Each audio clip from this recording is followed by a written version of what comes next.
중국이 대만 총통 선거에 직접적인 영향을 끼치기 위해서 대만의 불안을 조장하는 가짜 뉴스는 물론이고 심지어 가짜 여론조사 결과까지 광범위하게 퍼뜨리고 있는 것으로 나타났습니다. 친중 후보의 당선을 위해서 수단과 방법을 가리지 않고 있다는 의미입니다. 그런데 진짜 문제는 이런 가짜 뉴스가 대만에만 한정된 것이 아니라 우리나라를 비롯해 가지고 미국 등에까지 마술을 펼치고 있다는 점입니다. 중국의 여론 조작 상황을 Y타임스가 추적해 봤습니다. 지금 시작합니다.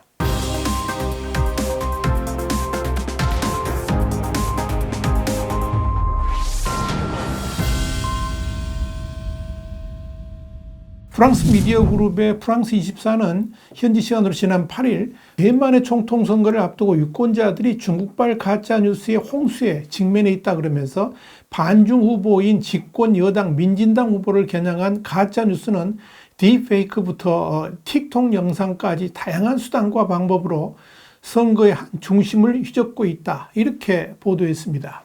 영국의 BBC도 같은 날 총통 선거를 앞둔 대만에는 반미를 부추기기 위한 가짜 뉴스들이 횡행하고 있다 그러면서 대만 정부가 중국을 향한 생물 무기를 만들기 위해서 비밀리에 시민들로부터 채취한 혈액을 미국에 제공했다는 말도 안 되는 가짜 뉴스까지 판치고 있다, 이렇게 보도했습니다. 미국은 대만을 착취하는 존재로 묘사하는 가짜 뉴스들도 떠들고 있는데 주로 대만과 미국 사이를 이간질하는 내용들이 많다 그러면서 전쟁이 나도 미국은 대만을 돕지 않을 것이란 내용까지 돌아다니고 있다, 이렇게 전했습니다.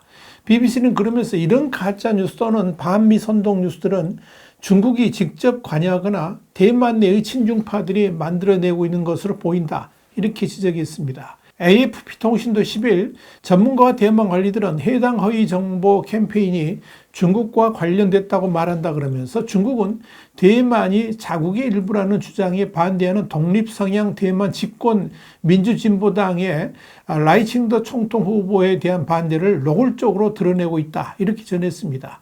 이런 가짜 뉴스에 대해서 AFP는 자체 팩트체크 결과 그런 영상 중 요란한 그래픽과 극적인 음악을 동반한 일부 틱톡 영상은 틱톡의 중국 내 버전인 더윈에 먼저 등장한 후에 틱톡에 여러 복제 영상이 올라오는 패턴을 보이고 있다, 이렇게 밝혔습니다. AFP는 그러면서 라이칭더 후보를 조롱한 한 중국어 해시태그는 조회수 850만 회를 기록했고 민진당에 반대하는 게시글과 영상들은 악플과 음모론으로 채워졌다, 이렇게 덧붙였습니다. 특히 한 틱톡 이용자는 라이 후보의 러닝메이트인 샤오메이친 부총통 후보가 미국 시민권자인 외국인이기 때문에 출마 자격이 없다라고 주장하기도 했습니다. 그러나 이런 주장은 역시 가짜 뉴스였습니다.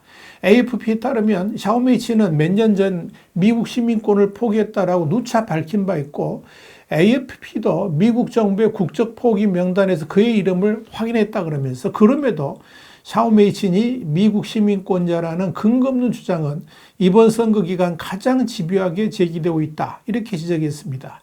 AFP는 이어서 전문가들은 이것이 허위 정보나 부분적인 진실만을 활용해서 대만이 중국의 일부임을 수용하지 않는 어떤 정치인도 깎아내리려는 중국과 연계된 공격임을 보여준다, 이렇게 전했습니다. 이와 관련해서 노팅엄대 조너선 설리번은 AFP의 중국 주도의 정보 캠페인은 지속적이고 조직적이며 대만 민주주의의 정통성을 훼손하는 어떠한 허위 정보도 엄청나게 많이 생산해낸다 그러면서 대만은 유권자의 마음을 사로잡으려 애쓰는 극도로 잘 동원되고 의욕에 찬 경쟁자와 싸워야만 하는 그런 상황에 직면해 있다, 이렇게 주장했습니다. 이렇게 대만을 휩쓰는 가짜 뉴스들의 양상을 누가 보더라도 중국이 직접 개입했고 중국 내에서 기획하고 실행하고 있는 것임이 틀림없습니다. 물론 중국은 허위 정보 캠페인 연계 의혹에 대해서 루머이고 과장됐다라고 일축을 하지만 그런 중국의 주장을 곧이곧대로 믿을 사람은 거의 없을 겁니다. 실제로 중국이 개입되었을 만한 정황들도 속속 드러나고 있습니다.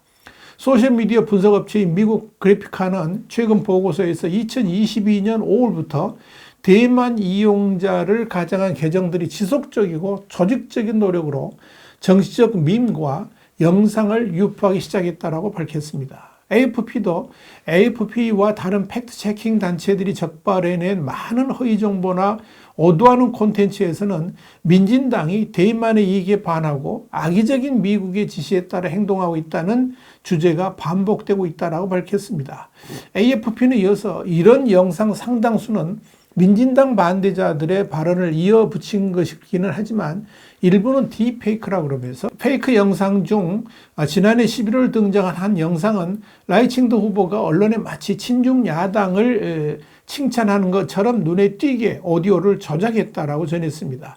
AFP는 그러면서 대만 당국은 신속하게 해당 영상을 내리면서 그것이 유권자에 영향을 끼치려는 시도라고 설명했다. 이렇게 덧붙였습니다. 중국 당국은 아예 시진핑 주석부터 나서가지고 집권 반중 민진당 후보가 당선되면 전쟁이 일어날 수도 있다고 위협하고 있고 이번 대만 대선이 전쟁과 평화 간 선택이라고 그러면서 선동하고 있습니다.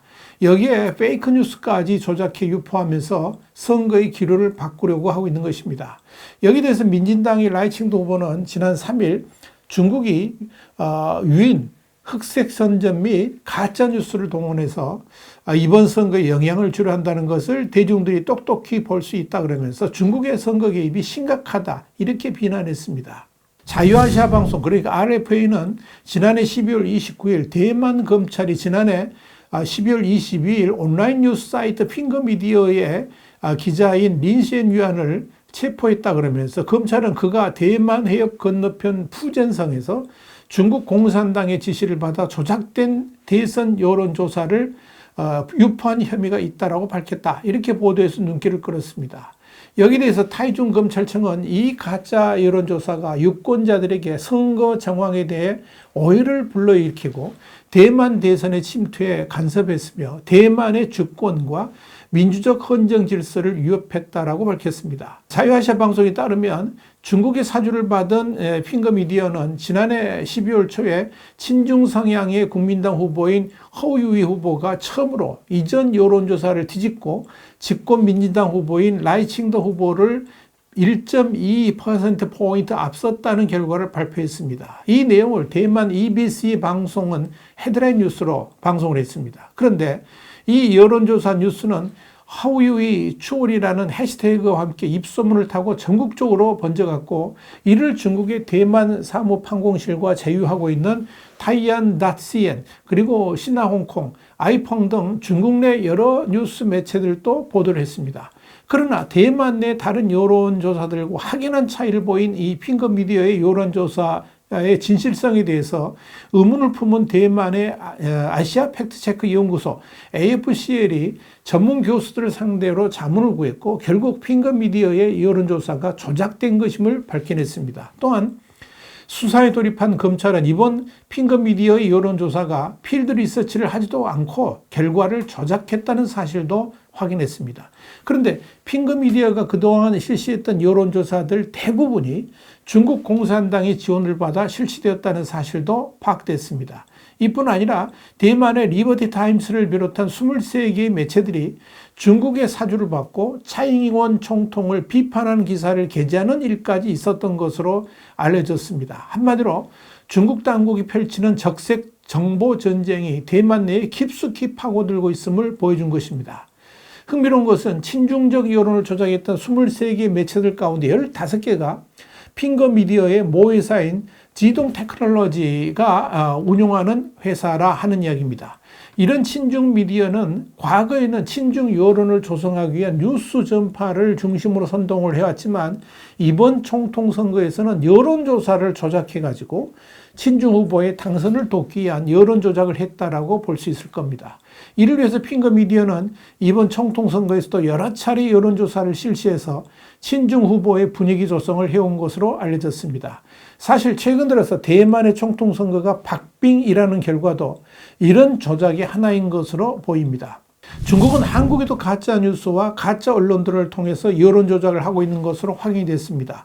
중국이 한국의 여론 조작을 위해서 유장 언론 매체들을 개설하고 친중 반미 콘텐츠를 유통해왔던 겁니다. 우리 국가정보원이 지난해 11월 23일 밝힌 내용이 그것입니다. 여기에 대해서는 우리 신문도 지난해 11월 24일 중국 가짜 언론사 만들어 한국 내 친중 반미 여론 조작 들통, 이런 제목의 정세 분석 유튜브로는 2390회 차를 통해서 자세히 보도해드린 바 있습니다.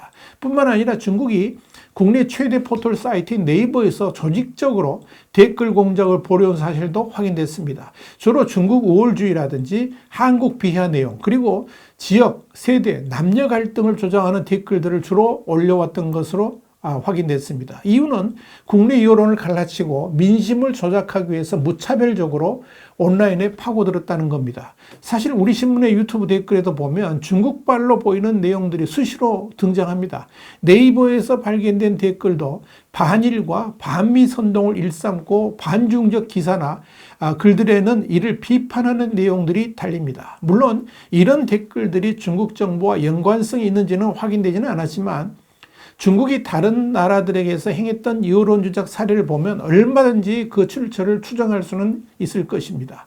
아마도 중국 정부는 다가오는 총선에서도 분명히 친중적 정당이나 후보들의 당선을 위해서 여론 조작을 할 것입니다. 이미 미국이나 캐나다 등에서 해왔던 일들이 그대로 우리나라에서도 행해질 것이라는 뜻입니다. 지난 2022년 미국 중간선거에 개입하려던 중국의 여론 조작이 들통나기도 했습니다. 뉴욕타임스의 보도에 따르면 페이스북과 인스타그램의 모회사 메타가 11월 중간선거를 앞두고 중국의 가짜 계정 80여 개를 적발해서 삭제했다라고 밝힌 바 있습니다. 심지어 남태평양의 솔로몬 제도에서도 중국 공산당이 운영하는 댓글 부대가 친중 반서방 정서를 조성한 사실이 알려지기도 했습니다. 그런 못된 버릇이 어디 가겠습니까? 그런 의미에서 자나깨나 중국 조심입니다. 특히 양극단의 정치 세력이 존재하는 한국 상황에서 중국의 여론 조작은 큰 힘을 발휘할 수도 있을 것입니다. 와이타임 정세 분석이었습니다. 감사합니다.